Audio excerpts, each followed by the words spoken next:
Yo, yo, yo, is going on legends. What's up, guys? Happy Monday. We're back in the dark. Finally. Finally, we're back in the dark, bro. I love working in the dark. And I've had these I moved into a new place and I didn't have any blinds up in this room. It's like floor to ceiling windows. It's actually so funny. A lot of people will move to Miami. They're like, oh, I can't wait to have those those floor to ceiling windows, all that natural light.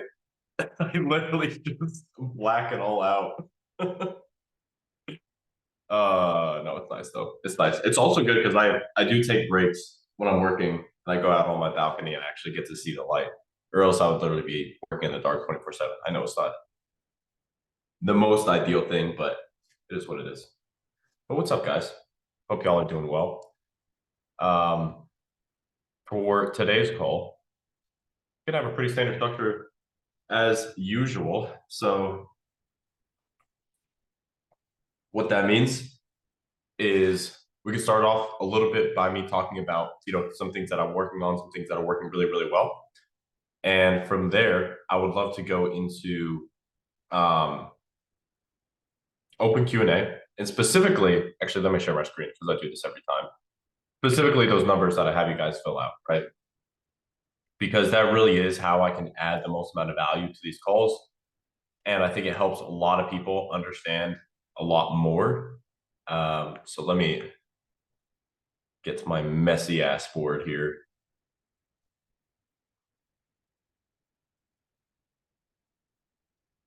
All right. So for those that want specific feedback from me, all you got to do is just send me this data. So send me your ad spend. I don't care what time period it is. Just make sure that it's at least like a few $1,000s in ad spend, ideally at least 1,000. But send me the greatest time frame that you can, if possible. Your CTR, so that's your link click-through rate, your CPC, your link cost per click, your CPMs, what market and niche you're selling in. So this is both like the countries that you're targeting as well as the niche. Your revenue, how many sales you've had, your CPA, CVR, conversion rate, CPA, cost per acquisition. AOV is average order value. ATC ratio is your add to cart ratio. So how many people out of, let's say, you have 100 people laying on your landing page, how many people actually go through and add it to cart? And then out of those people that add the cart, how many go through purchase? That's your add to cart to purchase ratio. And then we got your ROAS and your break even ROAS, which you guys should know already at this point. But yeah, just want to share that. So if you guys do want some custom feedback, go ahead and start working on that now. And then whenever you're ready, just paste it in the chat and we'll go through it together. But actually, guys, one thing that I wanted to share. Shoot, it's on his Miro board somewhere. I quite literally just shared this with my team. So you guys are getting in super duper early. Let me make sure there's nothing like sensitive here that I can't share. But essentially what I'd love to go over with you guys is my process for creating image ads 100% with AI. It's actually very, very simple. And I feel like I say that about a lot of things, but yeah, I think that you guys will like it.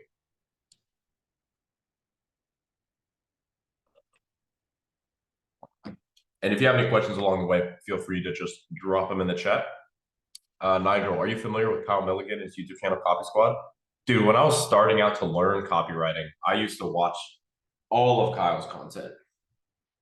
So, yeah, I do know who he is. I don't know him personally, but,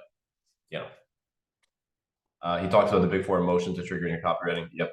He talks about unique mechanisms and force of nature.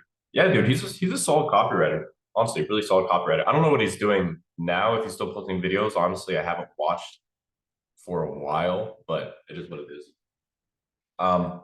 Martin asked, can we access these calls after it ended? Yes. Yes, you can. You will have the recording. All right, guys. So there may be a little bit of terminology that you're not familiar with here. I'll go through it all. Very simple, very basic. But this is the process for creating winning image ads with AI. I decided to divide it into two different segments immediately, which is image ads that you're using for cold traffic and image ads that you're using for warm traffic. So cold is synonymous with tofu, which stands for top of funnel. It's kind of in the name, but the traffic that you're sending is to the top of the funnel. For most people, this is going to be straight to your product page, or to the few of you that are running funnels, it'll be to your advertorial, your listicle, etc. It's to cast the widest net and acquire one-time customers. So this is like your direct response shit, right? You have all this ad spend, you're sending money to Facebook, they're sending you impressions on their ad platform. You want to get customers immediately. That's cold. Warm is just retargeting. So people that have already interacted with your brand, they've already engaged with your ads, they've engaged with your website. That's Mofu Bofu. If you didn't figure it out, middle of funnel, bottom of funnel. Just synonymous with warm targeting, right? Technically warm. Oh shit.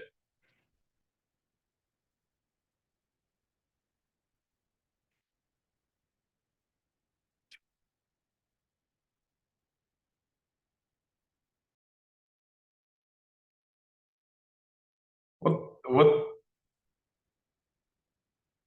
what just happened?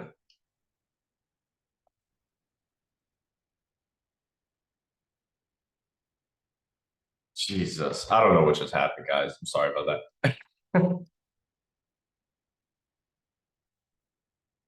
I was in the middle of cooking too. Unbelievable. All right, I'm sure we may have lost a few people with that, but we are we are back. Can you guys still hear me and see me good? Just like give me a yes in the chat. All right, cool. Dude, I was just cooking on my mirror board and my entire screen just went black. And I had to restart the meeting. Anyways, let me go back through the mirror board here.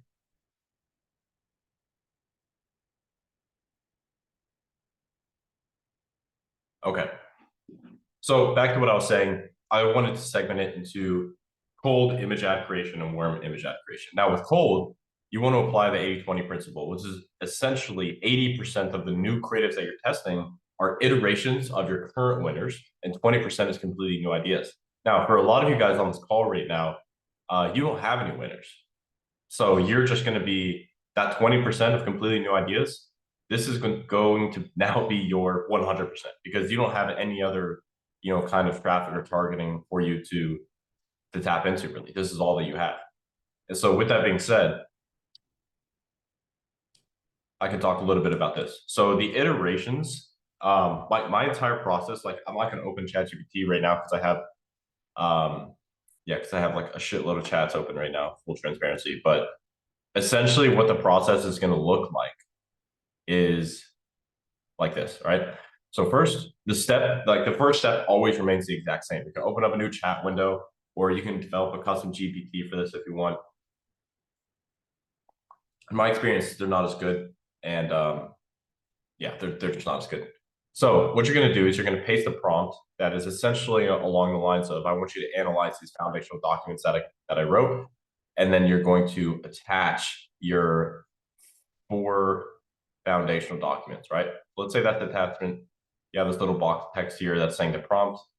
The prompt, guys, I can tell you like kind of word for word. It's basically, you are my creative director or you are my creative strategist, and your role to create new creative briefs and then go and create the actual image based off of the context that I send you. So please begin by analyzing documents, etc. Let me know your thoughts. So it's going to go through and analyze all the foundational doc material, all the research of your customers, all the research of your avatar, of your market, of your offer, and then it's going to like this first step here. If I were to classify this into steps, and like this is step 1, it's just for context. It's just to give this particular ChatGPT window. And by the way, for this process, ChatGPT 4.0 is like plenty. It's just to give the chat window context around your particular offer. All right. So after that step, now we're going to go back here because as you can see, I have a few different methods here for actually making these new images. All right. So method number 1 is, I'm actually going to go in reverse order, guys. So this is actually going to be method number 1. It's simply to use swipes. And so after you establish this context in the ChatGPT window, you're going to send a particular image that you want to use as a swipe. So you could go to get hooked, find, the top performing cold image ad for whatever biggest brand that you want to model. So you have this image ad, just say it's like a photo of a woman like that. And then you're going to have a little prompt underneath this as well. And the prompt here is basically going to be along the lines of, great work, thanks for analyzing those documents. Now I want you to please analyze this winning image ad from a competitor and then create a creative brief for creating this image ad specific for my brand, but using this image ad as inspiration. So this is essentially the second step, which is actually adding the swipe. It's kind of two steps in one. If I wanted to be a little bit extra, I would segment these into two separate steps where it would only be to analyze the swipe and then it would be to create the brief. But really, this is kind of two steps in one, right? First is to upload the swipe, give it that little prompt, and then spell that wrong. There we go. And then it's going to be to make a creative brief for creating this image ad. Basically, this creative brief, it's nothing fancy, right? Creative brief is simply a document that outlines how we want this image to look. That's it. It's going to show you the color palette. It's going to show you the typography you want to use. It's going to show you which text should be where. This is also, so that's essentially what it is, right? So like creating that brief. And then after we have that, there's really only one prompt left, which you want to read the brief first, but like 90% of the time, it's going to be just about good to go. Maybe you want to adjust some text on there, adjust some of the copy, but usually it's pretty good. And so step number 3 is literally just going to be like, okay, great job with the brief. Now write it. Now make the ad, like actually create the ad. So this is the step where it actually creates the ad. Now, important point here, I am not using Sora for this image ad creation. I know I've talked about that before because Sora can create like 4 images at once. That's great. But the whole reason I'm using ChatGPT is because I want to build that context and I want it to create this brief for me. Because if I don't have the brief, like maybe if I took the brief and then uploaded that to Sora, like it would be, I would get a little bit better results. But personally, I don't think so because I more than quantity, I want the quality of the image ad to be the main thing that's actually driving the performance.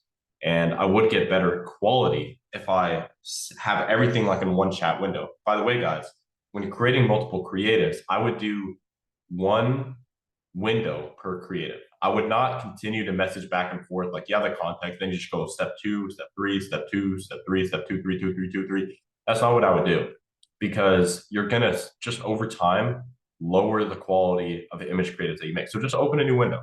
Just open a new window every time you make a new creative and then reprompt it. It will take you like 2 seconds, and then go right into the swipe, the brief, and then actually make the creative. This is the process that we're using, and it's working extremely well, extremely well, extremely well. I'm telling you. Okay, so that was kind of the first little strategy there for creating the image ads. Now, the second strategy is ChatGPT ideation. Now, ChatGPT ideation, step 1 is going to basically be the exact same. Okay, so we don't need to change anything there. Step 1 is going to be the exact same. But step 2 is what's going to change because instead of uploading the swipe here, you're actually only going to upload a prompt. And that prompt, again, doesn't have to be perfect because you already did the hard work up here with this prompt. But this prompt is essentially going to be based off of your understanding of my customer. I want you to come up with a new creative brief to target customers who have never bought from us before, or to target people to buy from a brand that have never bought from us before, therefore signifying that it's a top of funnel ad that you want to create. So what you're essentially doing here is you're saying, hey, chat, I'm giving you all this information about my market, like offer, winning angles, everything.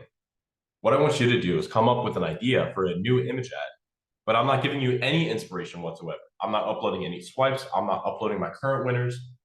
I just want you to be you. And God damn it, I did this 3 days ago, and I have like 2 more winning image ads that were created using this exact process. It's crazy, and they look amazing. Actually, one of them even had sometimes when you work with ChatGPT image creation and you're using a lot of text on the photo, it'll mess it up a little bit. So sometimes I have to send it to one of my guys on my team to like go into Photoshop and clean it up. But this one, I was just like, fuck it, let's run it. And it had like text errors on the product itself, still destroyed it, still converted very, very well. So that should give you an idea, like the level that people are viewing some of these some of these creatives. It's just like it needs to instantly resonate, and that's it. Like, does this instantly resonate with the customer? Yes or no. If the answer is no, then it's not going to be enough. So that's kind of the second strategy you can use there for the image ad creation. All right, guys. Now, number three is going to be, once again, this is not going to work for you as much if you don't have some winning creatives already. But let's say you do. I don't care if it's a VSL, if it's an image ad, whatever. You have an ad that is working and that is profitable. What you want to do is you want to take the hook of that ad. If that's a VSL, take the first sentence or two, depending on how long the hook is. If that's an image ad, take the first sentence of the ad copy. And once again, you're going to have the same process here, same context. But in the second step, you're going to have a prompt that sounds a little something like this. I want you to create a brief for a new image when we have this ad hook right now that is performing extremely well for us right now. It's extremely profitable. I want you to create an image ad brief specifically for a creative that matches this hook. Generally along those lines, you can say like, this is our top performing hook, create a winning brief based off it. Like that's kind of the concept of a prompting that you want to follow here. And after you do that, it's going to spit out a new brief of a new creative that is based around your top performing hook. And you can do the same thing like with Scroll Stopper as well. If you have a top performing Scroll Stopper, absolutely test that as an image ad. And then it's going to give you the brief. It's going to be good to go. You create it, and that's the process. So you can actually use all three of these like exact same processes with retargeting. But I think the majority of guys right now are really probably in need of it when it comes to the cold ads. So that's the process. With this strategy, this is probably the coolest part of all.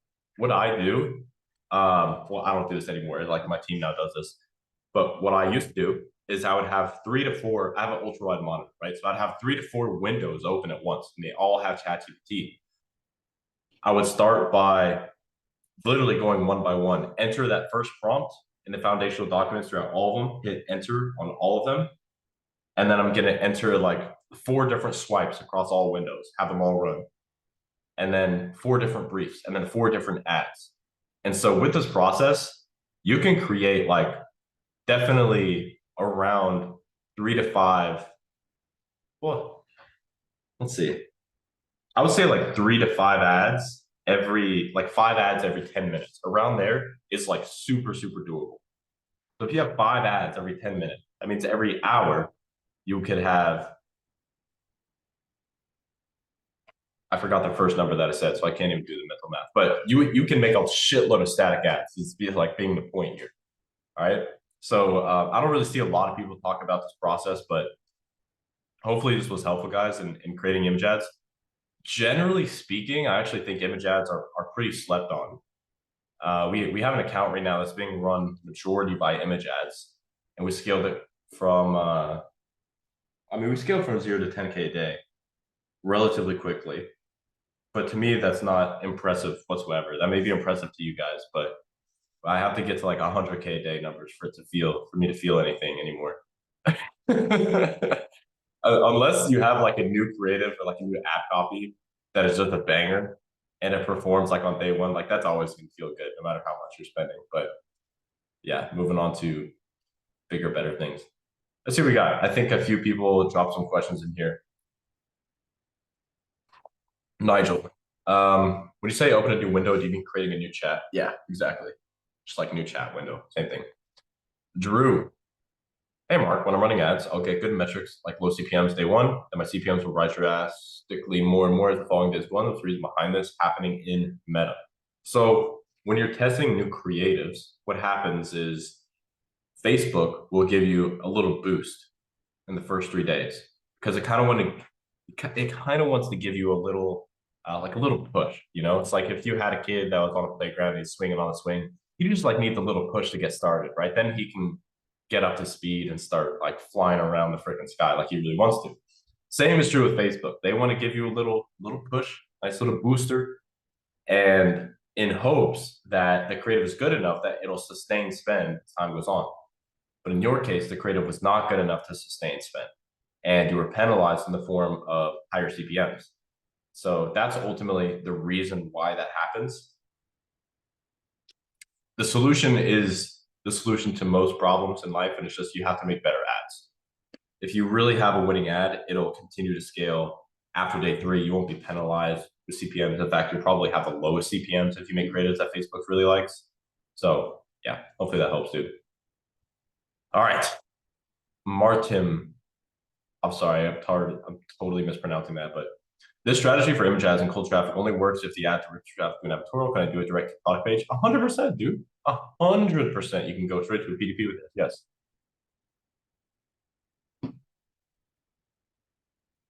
How much explanation does your product require? If it requires more education, can you still do image ads? Yes, but you would probably have to take care of that additional explanation and education in the funnel. So, for example, this is actually really interesting for you guys. So you're getting in at the fucking ground floor. I haven't told anybody about this, but we recently tested something, one of our brands where we were sending all of our traffic to this standard Chad funnel, right? Advertorial, sales page, order page, and then all the OTOs and upsells after that.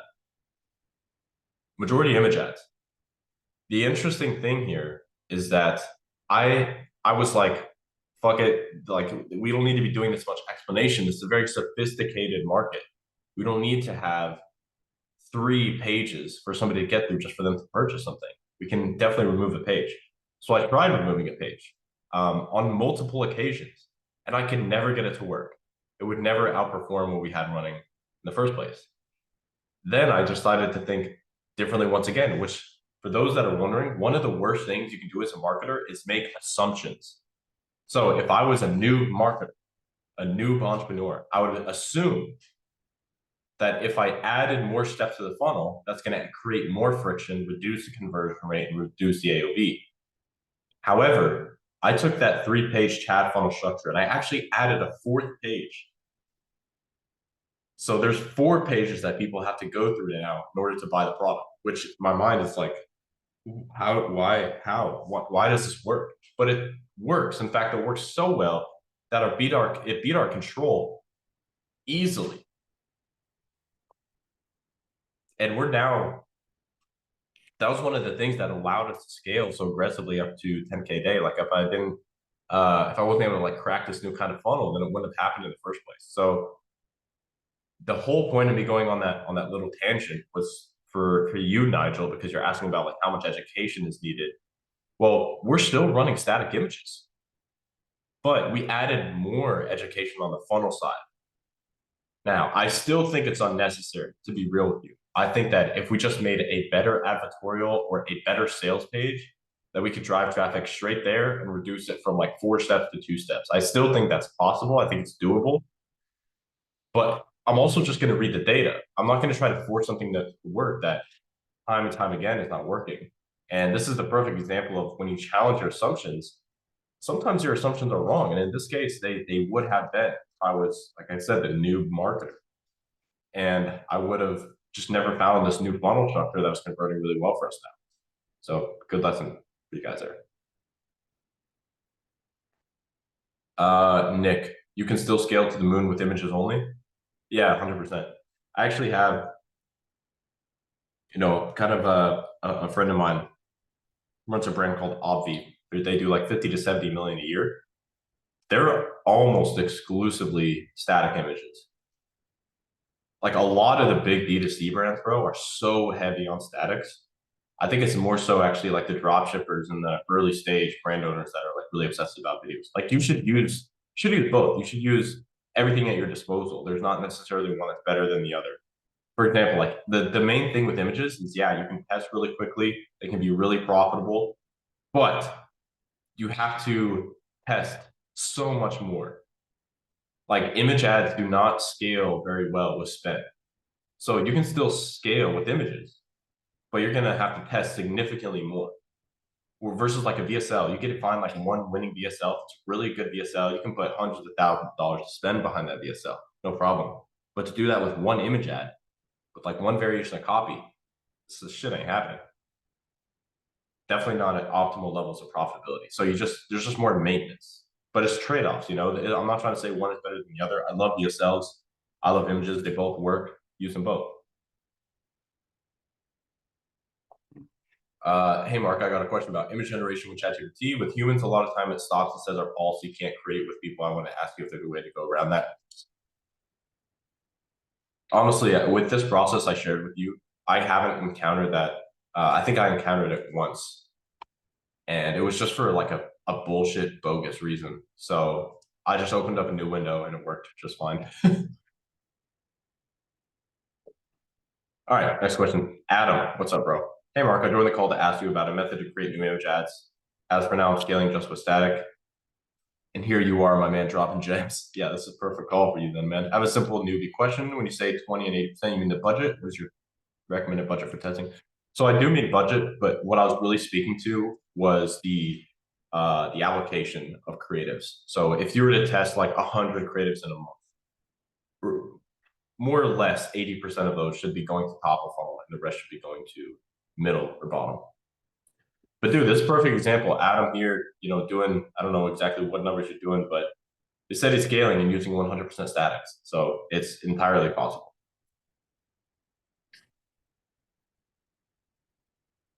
Hunter, how do you get ideas / generate new scroll stoppers? Iterating your winner. So very, very similar concept. One thing that I do with the scroll stoppers is you want to look at TikTok a lot for scroll stoppers specifically. Look at TikTok, look at Callow data for the scroll stoppers because that's where a lot of organic content is birthed. Like the organic original content, most of it is birthed either on TikTok or on Instagram, and proportionally much more on TikTok. So I would be going there and looking there specifically for the new scroll stoppers. Another thing I would do, man, you probably have a winning scroll stopper right now. Go to either Kling or VO3 and create an AI variation of that scroll stopper, but make it like even more dramatic, like even more like, holy shit, what am I even looking at? That's a great way to iterate on scroll stoppers there.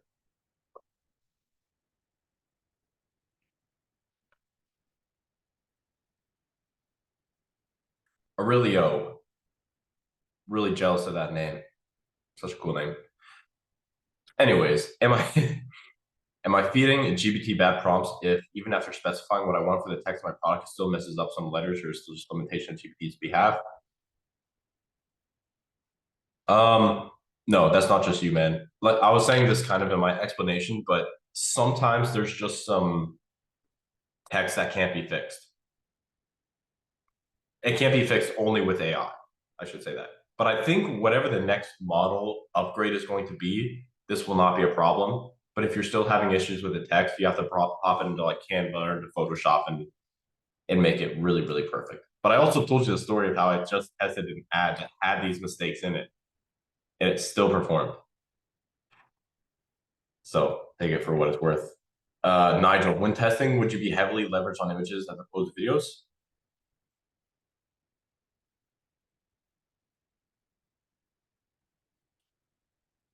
It depends on the product, but I'm very inclined to say yes. What do you think is more viable in testing your product for the first time? Not having a funnel, just direct product page, video ads, or images, or both? That's kind of the same question as Nigel, right? And I really do use both, and it does depend a lot on the product too. Like I wouldn't use a VSL for something that has very, very high levels of awareness. For example, I have a friend of mine that owns this telemedicine brand. I think they're gonna exit for over like 100 mil. And the interesting thing is that it's in the GLP-1 space. So think like Ozempic, retatrutide, shit like that, semaglutide. And everybody at this point, for the most part, that is interested in buying that product, they know what GLP-1s are. They know what these peptides are, and they know how they work. They know that it's an injection. So really, they're just kind of comparison shopping your brand versus everybody else. At that point, would it make sense to write a VSL? Honestly, no, that would make no fucking sense. That would be like, I don't even know. I don't even know what analogy I could. Okay, it's like I play basketball, right? It'd be like I played basketball since I was in like third grade. I played for a long time. I feel like if I walk into a gym, I'm playing some basketball, and somebody walks up to me and starts teaching me how to dribble with my left hand, as if I haven't been doing it for over a decade. It's kind of like that. That's the best analogy I can think of right now. All right, next question.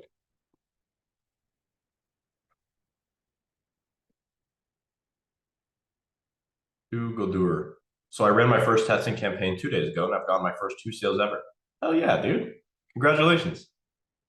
Now I want to know, what's the process when killing the ads that don't perform? What should I look for when deciding which ad variation does not perform?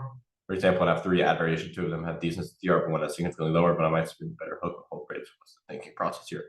Okay, so first thing I'm going to say, just get out of the way, watch the trainings inside of BBA and talk to your coach, because they're going to give you much more consistent advice, and I'm going to give you a little bit of a higher level view. But if you want to know exactly like when to cut at which metrics, at which KPIs, at which numbers, all of that is in the program. So I would go and watch that and definitely talk to your coach.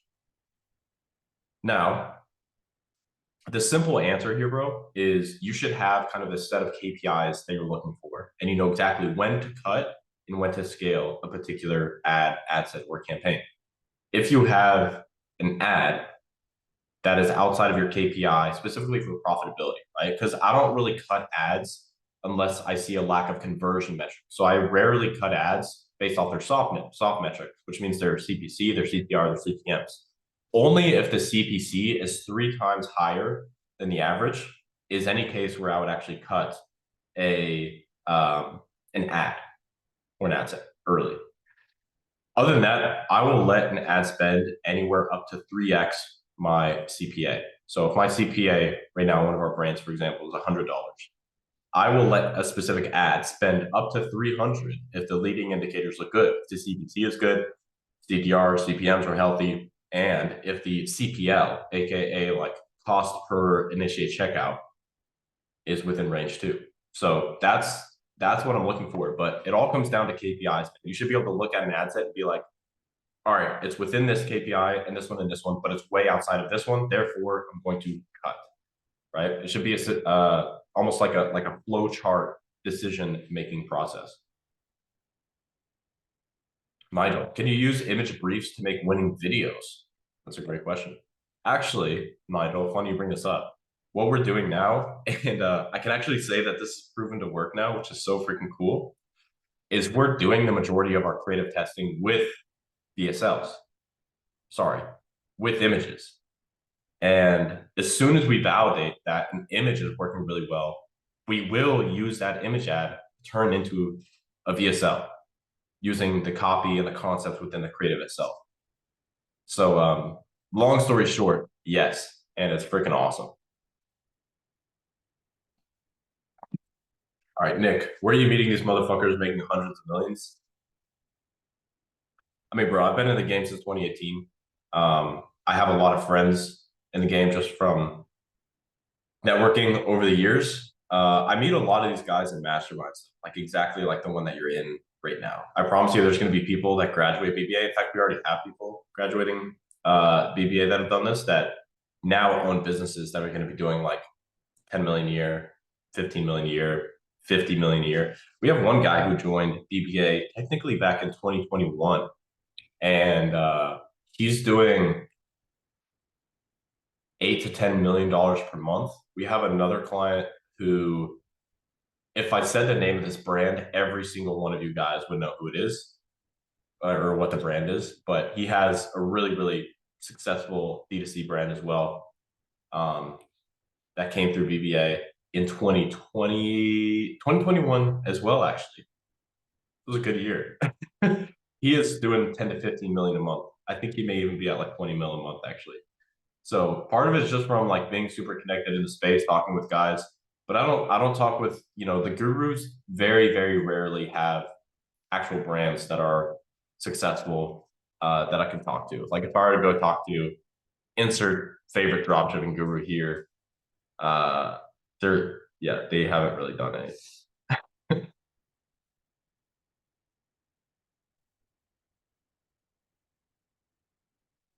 Pavel, with good marketing, you think you could still make a product work even if it's not a winning product? Man, the competitive part of me says yes. But define like what is not a winning product? I think that if somebody in BBA tests a product and was not profitable, that I could take that same product and be profitable with it. I think that. But I would probably lose a lot more money. It would take me a lot more time, and I'd have to use every skill in my power to be able to do that. So like big, big trade-offs there.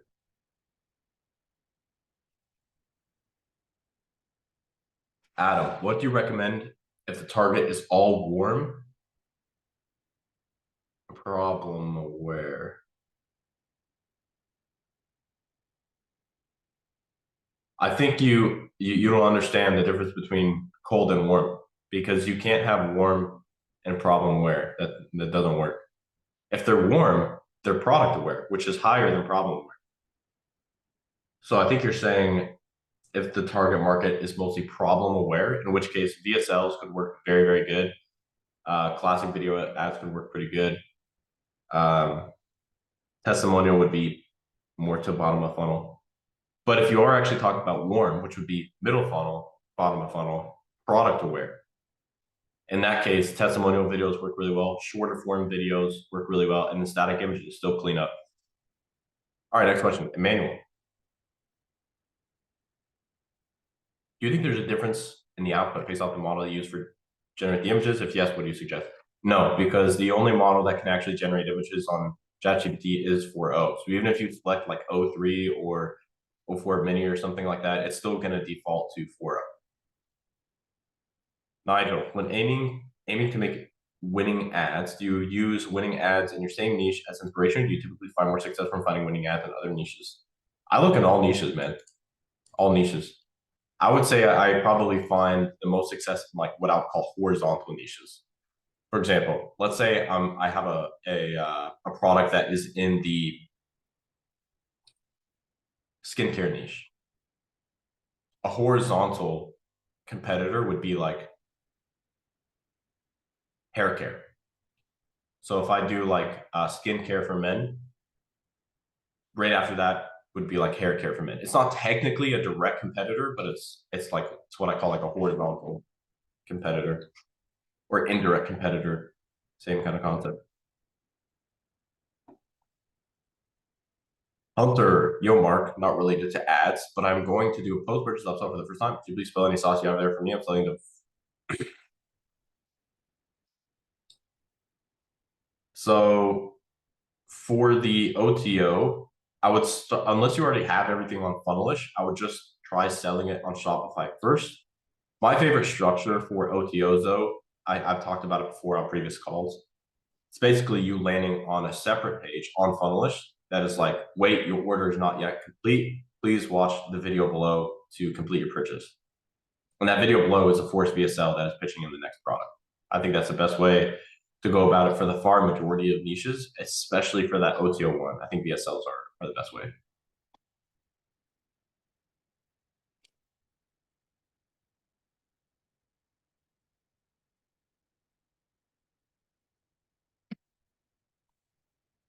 All right, next question from Ilya. How to find good angles for the product? Should I test several different angles for the product before moving forward? Yeah, I would. I would test anywhere from like 1 to 3 angles if you're in the product testing phase, because the angles will probably have the greatest impact on the success of a particular creative initially. Aiden, hey Mark, would you let an ad set run for 24 hours? Or if the metrics don't look good, do you kill it before 24 hours? You have a simple answer. I've been following the killer scale rules I learned, but it seems you may feel differently. I'm about to launch a product with that okay, bro. So if I was starting out, I probably would not cut things before 24 hours, unless the only exception is the same thing that I would say before, which would be the CPC is more than 3 times the average. And there needs to be like a good amount of data. Like the reason I read that and smiled is because I don't know how much money you're spending right now. So for me, if you're spending like $100 a day and you're cutting a particular ad set, whatever, at like $10 in spend or $20 in spend, it never even had a chance, man. Never even had a chance. The only exception to that is if the soft metrics are so shit, they're so high, so terrible, that there's no way that it could possibly back out and be something that's scalable. For the most part, though, I'm a fan of like letting things run. I've worked with people before that are like these micro optimizers. So they'll see an ad set, it spends like $3, and they're like, the CPC is way too high.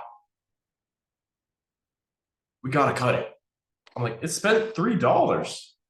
Like if you got one more click, you would drop your CPC by 50%. So keep like the amount of data in mind too, you know. But I would just follow the killer scale rules. That's the best. It's a very good piece of training that we have.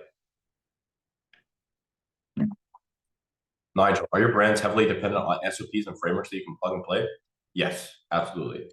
I wouldn't like SOPs. Yeah, we definitely have a lot of those, but dude, what we have more of now is like these AI systems and agents that are doing a lot of work for us. So that you don't even have to plug and play. You just plug, and it'll just run. How? What's up, dude? Hey, Mark, what do you think is the best AI UGC generator? I've tried to make UGC. It was mid. Captain's AI, terrible. What are some you recommend? Make UGC was pretty good when I used it. Uh, to be honest, though, bro, I haven't used it in a few weeks. And guys, honestly, like I don't use a ton of UGC in general. Like UGC of so let me back up. We have a brand, like our main brand. We have a lot of creators, so like we don't need to do a whole lot of AI UGC. We have like dozens of creators that we can use to get real footage from. If I was to start from scratch, though, I think Make UGC is good enough.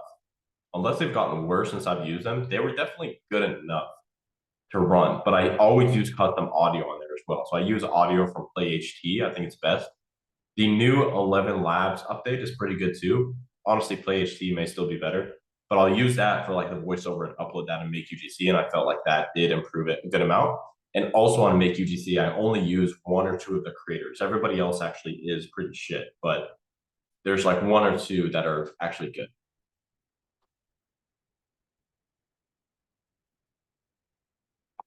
I don't know if there's a better UGC model outside of that one though right now, bro. Honestly, you could use VO3, but they're not going to be holding the product in their hand because there's not that functionality yet. I mean, ArcAds is good, but I think AI UGC, sorry, Make UGC is actually a lot better than ArcAds in terms of how realistic it looks.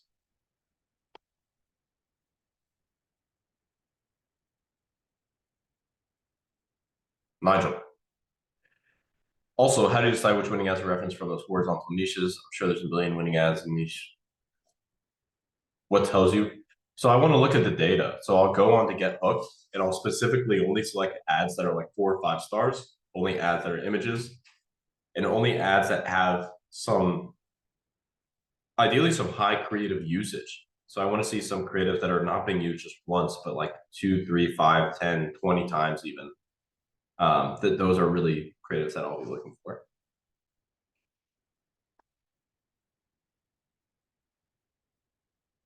Pavel, how do you manage everything in e-commerce? Do you use any specific platform to manage everything like your ads, funnels, or even your next steps in business? Well, I use a few different tools. So like if I want to see a holistic look of the business profitability, etc., I'll use something like Triple Whale. If I want to specifically look at ads performance, I'll use Hyros. If I want to look at funnels, I'll use Funnelish. If I want to look at ads, I'll use our automated ad creative reporting that we have, or just log into the ads manager.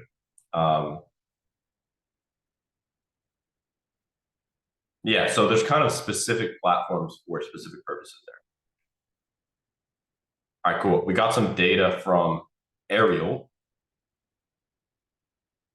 So let's take a look here, bro, and make you some money.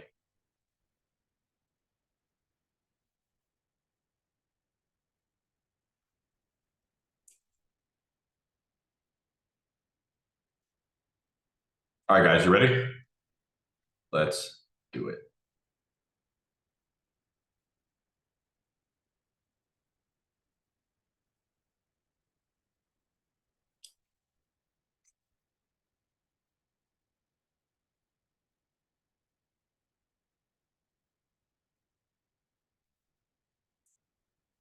Okay, quick context. I ran this product for 4 months, tested multiple offers, campaigns, and creatives. I installed Microsoft Clarity, but I still couldn't fully understand why the funnel broke. Okay. So we got health and wellness, 200,000 reach, CPMs $14, CPC $1.49, CTR 1.5, add to cart 397, initiate checkouts, this many. ROAS 1.13,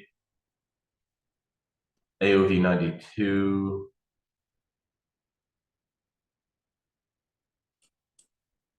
Break even is at 1.8.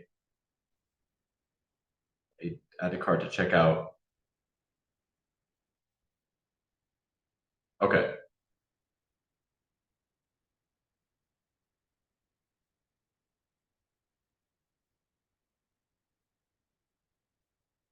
All right, bro, let's do it. So I have a few other questions for you, Ariel, if you could please answer. So number one is, which countries are you selling in?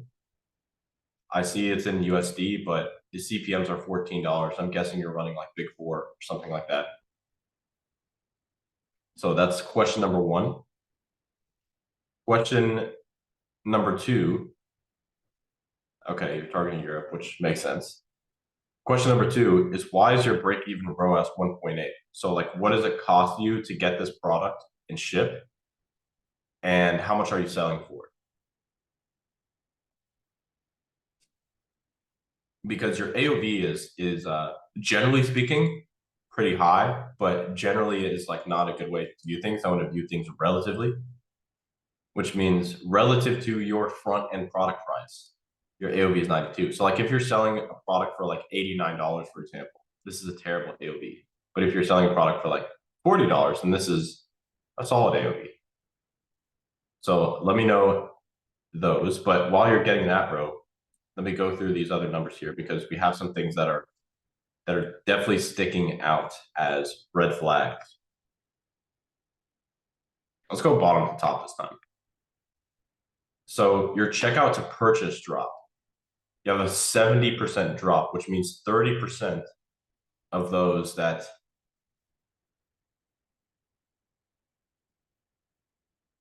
30% of those that add the cart checkout, or 30% that read the checkout page. I'm not sure. Let's just say 30% checkout to purchase ratio, right? So you said about 70% drop. That would be 30% continuation, which that's good in and of itself.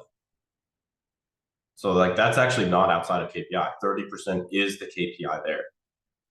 What's also interesting. Oh, wait, no, these are two different things.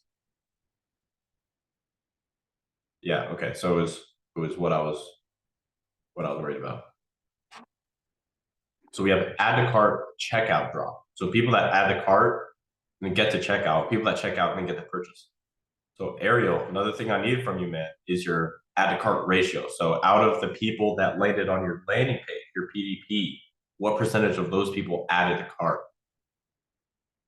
Because I don't view these metrics this way, but this is not good because you're actually stacking 30% continuation on top of another 30% continuation. So, for example, if you had 100 people that added to cart just to get to initiate checkout, you have a 70% drop, which means 30 people only actually make it here. And then you have another 70% off drop. So you have 70 multiplied by 30. Sorry, you have 30. You have 30% continuation, 70% drop. So 30 multiplied by 30%, which is 9.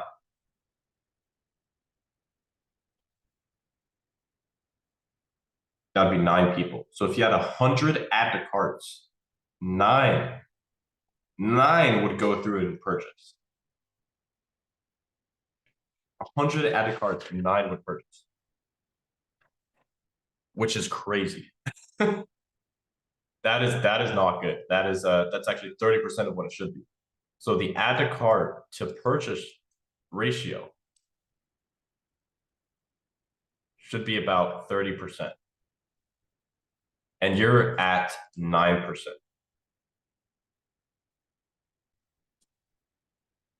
So you're very far outside of KPI, but this is even before the landing page is adding it to the cart. So like, for example, you said 395 add to cart, but that's on Facebook, man. That's not gonna be accurate. Tell me what your add to cart ratio is on Shopify. So out of X amount of people that clicked on your ad and landed on your landing page, how many people added to cart? It's really hard for me to analyze the data, bro, if you're not giving me these numbers, because I don't want to misdiagnose it and then you end up solving the wrong problem. What I'm trying to diagnose here is obviously the conversion rate is an issue. You didn't drop the conversion rate for me either. You just left it up to me to figure out how to convert it. I got ChatGPT brain, man. I don't know how to do basic arithmetic. No, it's all good. But actually, send me the real numbers. But it's not good. The drop off from add to cart to purchase is about 30% of what it should be. That's a problem. What else is a problem? Your break-even ROAS is super high, a 1.8. That means to scale, you have to be well above a 1.8. I don't know why it's this high. Your product cost is either way too high or you're not selling for enough. This is basically a 2, which means if you're selling for $92, you're probably getting the product for like 43, 42, $43 shipped. It's not enough margin, man. It's not enough margin. You need to meet 2 rules for margins: 3x cost of goods and a $20 minimum gross margin.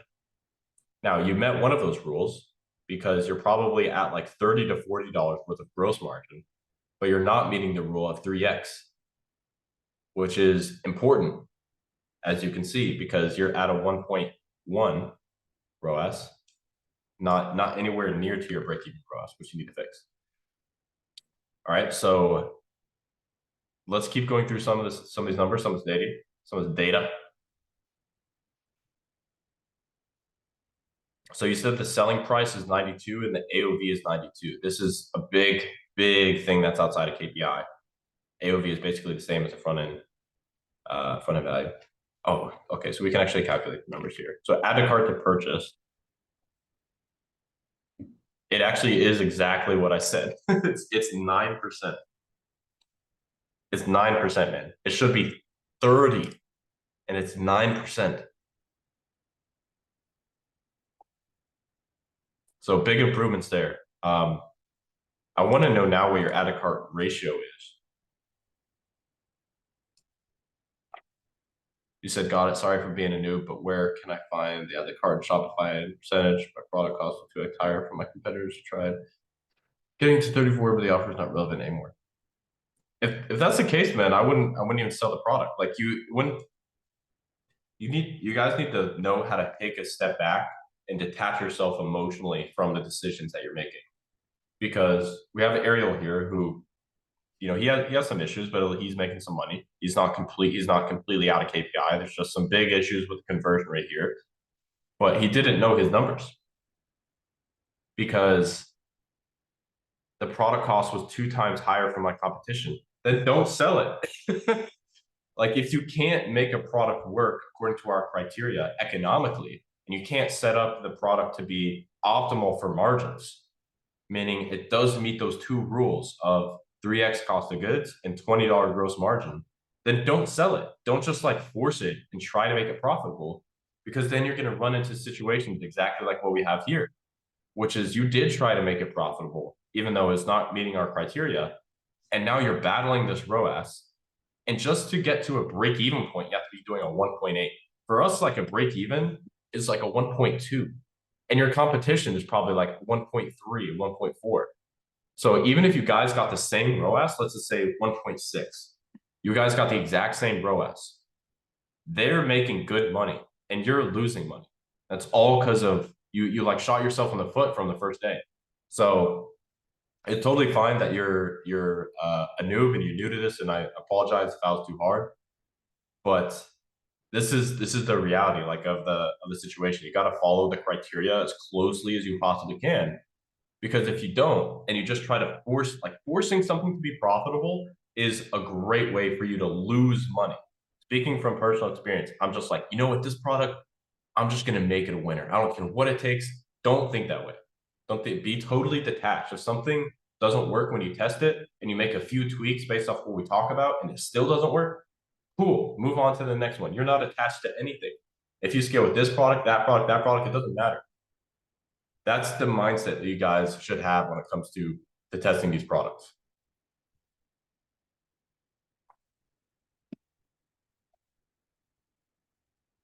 Yeah, so Ariel, those cogs were too high.